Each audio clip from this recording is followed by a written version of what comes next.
L'histoire de l'humanité est marquée par des échanges de pensées et d'idées qui ont façonné nos sociétés. La discussion, qu'elle soit formelle ou informelle, a joué un rôle essentiel dans le développement des cultures, des philosophies et des systèmes politiques. En ce qui concerne l'art, les dialogues entre créateurs ont permis de remettre en question les conventions établies, d'explorer de nouveaux univers et de nourrir des inspirations singulières. Chers amoureux de l'art, bienvenue à ce nouvel épisode de Colloquium, votre rendez-vous mensuel qui permet la discussion avec deux artistes. Je suis Philippe Ekra et vous le savez, nous parlerons d'art contemporain.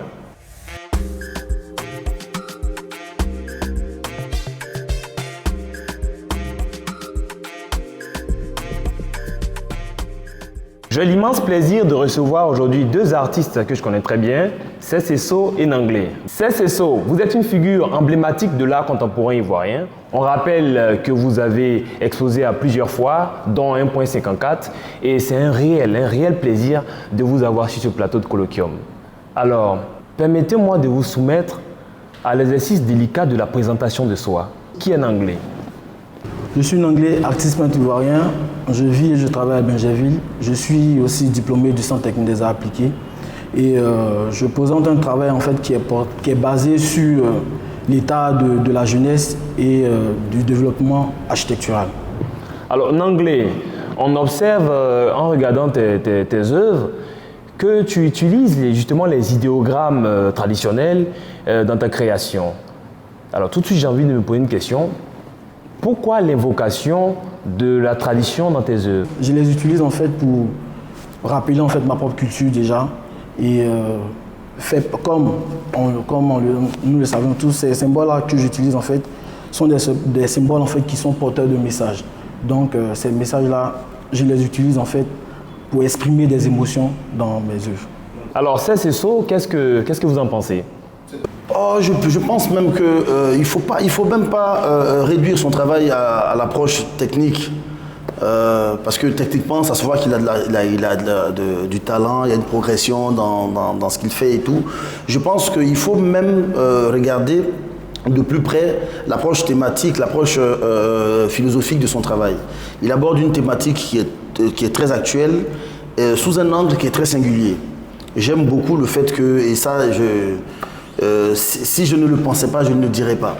Le regard qu'il a, lui, qui est jeune et qui a vu en fait plusieurs générations aborder des thématiques, parce que notamment il nous a vu, nous, aborder des thématiques d'un certain temps qui leur est propre. Comment est-ce qu'il porte ce regard-là sur la société en général? À partir de deux éléments, c'est-à-dire la place de l'humain, la place du personnage humain dans la société. Et la société, c'est quoi? Elle est représentée en fait dans son travail par, on va dire, l'urbanisation ou la vitesse de l'urbanisation. C'est très intéressant parce que c'est un travail qui est appelé à évoluer avec sa thématique.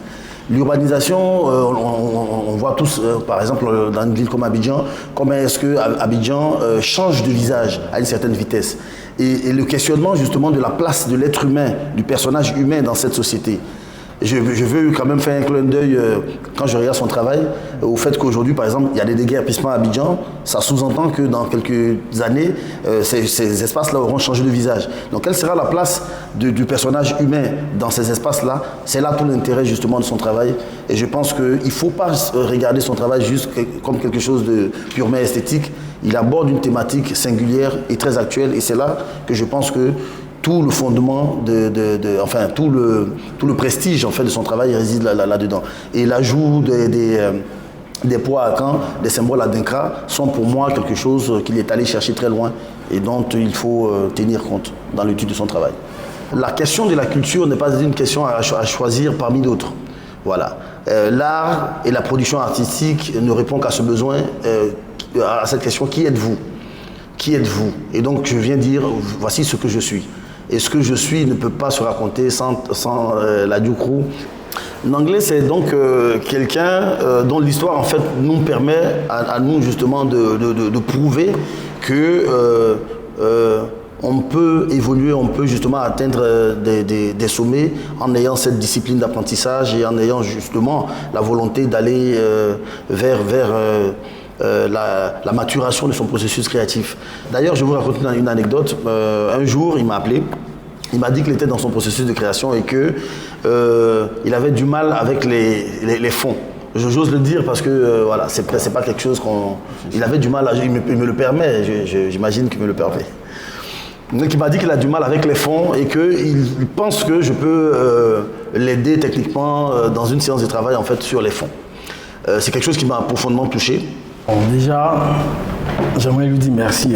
Merci pour son approche vis-à-vis de ma carrière et tout. Et c'est quelqu'un qui m'a beaucoup soutenu.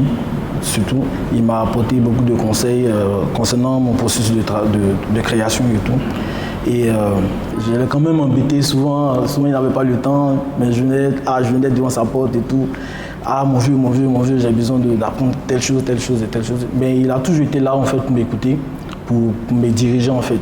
Et aujourd'hui, comme je viens au risque de me répéter, c'est quelqu'un qui est vraiment minutieux et vraiment libéral parce qu'il prend tout son temps. C'est quelqu'un qui n'a pas de pression, qui travaille à son rythme. Voilà, il va à l'encontre de tout ce qui est les normes, en fait, tout ce qui est normes. Alors aujourd'hui, nous sommes dans un monde où tout le monde se pose des questions sur l'utilité de tout. Alors j'ai bien envie de vous demander, quelle est pour vous l'importance de l'artiste dans la société ? Pour moi, à mon humble avis, je dirais que le rôle d'un artiste, c'est de s'interroger déjà sur le monde qui l'entoure, de se poser des questions sur des normes et de proposer de nouvelles perspectives, par exemple. Oh, bah écoute, je suis obligé, moi également, d'avoir l'humilité de paraphraser mon jeune frère en anglais. Donc, ce que je veux dire, en fait, n'est qu'un sommaire résumé de ce qu'il a dit. Moi, je pense que le rôle de l'artiste, c'est de, comme dit l'autre, de pourfendre les certitudes. Voilà, c'est tout simplement ça. L'art, ça sert justement à l'artiste, à la société, à la génération, au groupe, de questionner ce qui semble être établi et justement de le faire évoluer, de faire évoluer les certitudes vers des choses nouvelles. Voilà, tout simplement. Voilà pourquoi le sens premier justement de l'objet premier de cette affaire, c'est la création. Et la création justement répond à ce besoin-là, au besoin d'explorer le jamais vu, l'inexistant et d'aller vers la découverte de ce qu'on ne sait pas encore. Il y a une floraison de galeries sur la scène artistique ivoirienne et ces galeries font du très bon travail, comme d'ailleurs la galerie Eureka qui nous accueille d'ailleurs.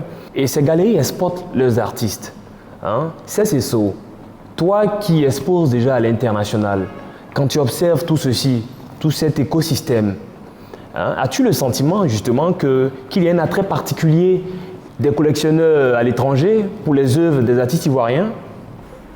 Bon, moi je pense que ça c'est une information qu'il faut avoir. Hein. Ouais, personnellement, je dirais qu'il y a des indicateurs officiels qu'on peut consulter aujourd'hui et moi je suis très optimiste que je me situe justement par rapport à cette question. Il y a des artistes ivoiriens qui sont devenus des artistes importants sur la scène internationale ces dernières années, qui ne l'étaient pas il y a quelques années. C'est déjà la preuve qu'il y a quand même un indice positif par rapport à cela. Et puis tout derrière, dans le cadre de la formation, on a remarqué qu'il y a une montée de certains jeunes artistes ivoiriens, en tout cas une montée très encourageante, y compris dans la technique que dans la thématique. En fait, il y a beaucoup d'éléments qui peuvent, en tout cas, ma foi, être comme des indicateurs d'un certain optimisme à ce niveau-là. Je crois qu'il y a matière justement à travailler dans ce sens-là parce que ça commence à devenir important, ça commence à devenir prestigieux de demander des artistes ivoiriens. Bon, je pense qu'il y a de l'espoir. Plus les jeunes créateurs aujourd'hui en Côte d'Ivoire, ils abordent en fait des sujets qui sont déjà très pertinents. Donc, je pense qu'il y a de la matière. Merci à notre très cher artiste CSSO pour cette discussion de qualité et surtout félicitations en anglais pour cette exposition qui présente un travail de très haute facture. J'avoue que j'ai été émerveillé par les œuvres que j'ai vues. Je rappelle que l'artiste anglais est exposé ici même à la galerie Eureka et j'invite tout le monde à venir voir ses œuvres qui interrogent avec singularité l'urbanisation et justement ses conséquences sur une certaine jeunesse. Quant à moi, je vous donne rendez-vous le mois prochain pour un autre épisode de Colloquium.